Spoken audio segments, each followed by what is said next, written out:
What do we know about Gloria Estefan? Well, she's a true rags to riches story. She's been married to a so-called Svengali called Emilio for the last 20 years, and she suffered an horrific accident 8 years ago on a tour of America. She's been in Britain promoting her new single and her new album, stopping off for just 3 days. I caught up with her, and boy, can she talk. Can I ask you, where do you think you would be today if you hadn't met Emilio? Ooh. I would probably be an interpreter somewhere in the government. I was studying psychology and communications, but had pretty much decided that psychology was not going to be my final stay because I got too emotionally involved with the patients. I couldn't separate that and would get very depressed from their problems.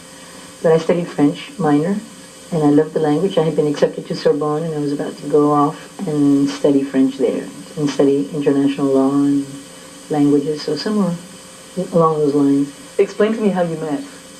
Well, it was destiny. I had just gotten out of high school. We used to play folk guitar in these masses, and one of the guys said that he knew a guy that had a band, and he was going to call him to give us some pointers to get a band together.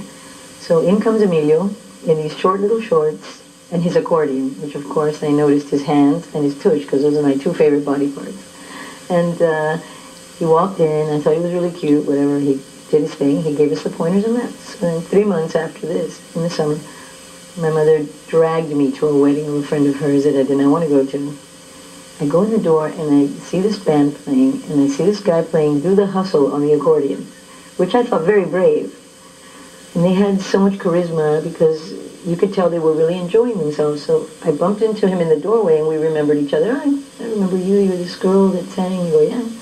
You sing a couple songs with the band. And my mom goes, yeah, sing for my friends. Cause they were all people that knew me grow up. So I found 2 songs that he knew that sat in with the band. They hate that, but he told them, no, she's cool, she can do this. And of course I got a standing ovation. They all knew me since I was a baby. He must have been impressed. And he said to me, why did you join the band? You don't have a singer. I was working full-time. I was starting university. So he tracked me down 2 weeks later and said, look, this is just a hobby. We just do it on weekends. You don't have to quit school. And for me, it was a thrill because I had no social life. My father was very ill, and I had really stayed home to care for him. And this was the first time I was becoming free. I was like 17. So I told my mom, I really want to do this. I'm not going to quit school. She wasn't too happy about it. But her, my grandmother, and my sister went to his apartment where he lived with his parents, and they had the whole band rehearsing, and I joined the band. My first gig was October 25 of 75. You're a very powerful woman within the music industry because you sell a lot of records, and that means you have power. Whenever people talk about you, they talk about this unlikely relationship